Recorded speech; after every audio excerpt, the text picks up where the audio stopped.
Bem, Rafael, eu vou contar a história. Quando começou a aparecer ligações de cobrança da Caixa Econômica Federal em Blumenau, eu comecei a achar estranha a situação, aonde comecei a ir nos órgãos para saber o que estava acontecendo e a esposa sempre negando.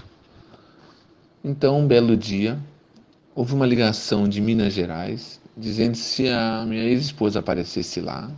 Foi uma mulher chamada Ana, se não me engano, dizendo se a minha ex aparecesse lá, ia matar ela e os dois filhos. Daí eu não entendi o porquê dela falou que a sua esposa está indo trair.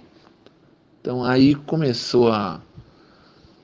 Início a minha esposa estava preparando a mala de viagem para ir no final de semana, aonde ela conseguiu fazer de um modo que eu não fosse, porque ela disse que eu tinha conseguido passagem para 2 semanas, eu ia ter que esperar. E eu falei para ela então eu só ia ela e as crianças, tudo bem armado. Então nesse dia eu perguntei para ela o que ela estava fazendo para ir para lá, aonde ela viu que ela tinha sido mascarada, porque a pessoa que ela ia trair, na verdade, nunca quis trair, apenas ficou brincando com ela no WhatsApp e a ex-esposa levou a situação a sério. Então, quando ela voltou, eu sentei com ela e falou se ela queria separar. Ela falou que não, falou que ela tinha sido abusada na, na, no prédio que ela morava, então por isso que ela tinha esse instinto de fazer coisa errada. Mostrou a cena como é que ela foi já abusada, sabe assim, uma coisa absurda. Então eu propus a ela fazer terapia de casal. Ela aceitou inicialmente, porém começou a aparecer coisas e mais coisas. Quando eu estava começando a descobrir sobre a Caixa, ela tinha mais de R$ 200 mil em empréstimos. Ela fazia empréstimos por compulsão. 10, 15, R$ 30 mil, feito parcelas de 200 vezes. Era absurdo o tipo de parcela que ela fazia. Então, um empréstimo ela pagava outro, e cada vez inventava uma mentira nova e falava que ia parar, e esse parar nunca acontecia. Começou a escrever cartas de amor e nada de cumprir. Até que ela viu que eu ia descobrir outras coisas que ela fazia. Ela fraudou uma documentação eleitoral, dizendo que eu trabalhava em outra cidade para fugir de responsabilidade eleitoral federal. Então ela já estava preparando a fuga. E ela queria que eu vendesse o primeiro imóvel para pagar o segundo, que o segundo, depois eu descobri, ela fraudou a documentação. Eu só não fui preso porque ela fraudou dentro da Caixa, toda a situação. Então, quando eu estava descobrindo quase toda a situação, a psicóloga me relatou que ela tinha algum transtorno, encaminhou ela para uma psiquiatra. Porém, nada resolvia. Aonde um belo dia marquei uma consulta com a psiquiatra, mostrei toda a situação, a psiquiatra me alertou que a minha ex tinha traços de sociopatia e só poderia me dar mais detalhes na frente dela. Quando eu agendei uma consulta junto com a ex-esposa e já avisei a minha mãe que é possivelmente que em janeiro daquele ano, isso tudo foi em dezembro de 2015, que possivelmente eu ia talvez separar porque estava descobrindo coisas graves da ex-esposa. Infelizmente a minha mãe acabou focando para minha ex. Em 5 dias ela fez 2 boletins falsos, Lei Maria da Penha, e no dia 10 de dezembro eu fui retirado de casa, acusado de ameaça e tudo mais. Tudo mentira. Quando eu estava retirando as minhas coisas de casa, com ordem judicial, achei um tablet com pornografia, dados da Caixa, transações bancárias e dados sigilosos da Caixa Econômica e a gerente geral. Depois disso, encaminhei tudo ao Ministério Público Federal, pedindo para resolver essa solução pela gravidade. Nesse meio tempo, a mãe simplesmente, revoltada, começou a torturar meu filho mais velho. Ela furou a perna dele, agrediu ele, respondeu criminalmente, uma transação penal por violência doméstica. Aí, sabendo que ia ser desmascarada a qualquer momento em Santa Catarina, fugiu com endereço falso, dando todo o endereço falso para Minas Gerais, pois tinha conseguido a guarda unilateral, provisória, e a Justiça de Santa Catarina não fez nada.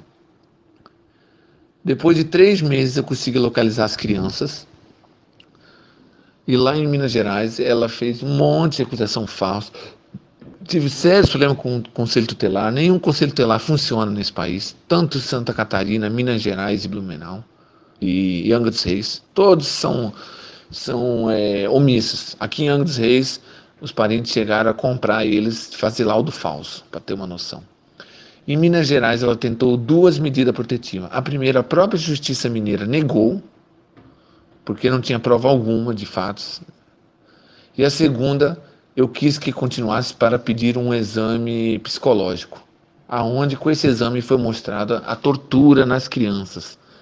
Mesmo mostrando a gravidade, que as crianças corriam um risco de vida, a psicóloga forense pediu, mesmo assim, medida protetiva para a mãe, aonde o meu advogado em defesa provou que as crianças corriam um risco de vida. Se caso o juiz acatasse a medida protetiva para a mãe, pediria para as crianças, pois as crianças estavam mais prejudicadas na situação. Aonde o juiz negou para todos, aonde arquivou todas as denúncias que ela fez.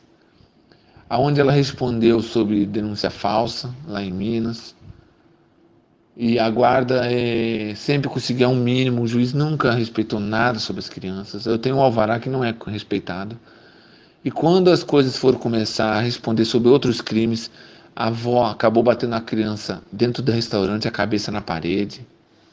E nesse meio tempo, em Minas Gerais, eu acabei achando um tablet com pornografia e pedofilia na mão do meu filho no Colégio Marconi, aonde tinha vídeos de sexo, tudo que era coisa grave, aonde comuniquei ao juiz, aonde o Ministério Público simplesmente falou que não viu nada demais. Então, assim, total descaso. Aonde esses vídeos foi anexado aos processos, aonde o Ministério Público Federal cobrou, aonde começou a andar.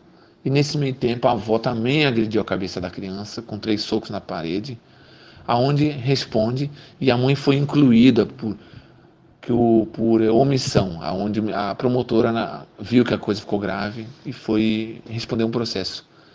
E quando a mãe fugiu novamente para Rio de Janeiro, para a cidade de Angra dos Reis,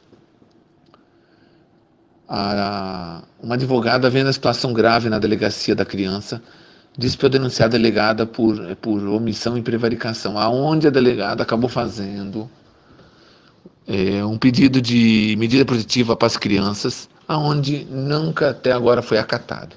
Já faz mais de 1 ano.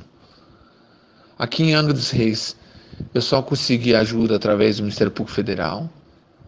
O Ministério Público do Estado é muito omisso, infelizmente, como todos os Ministérios Públicos.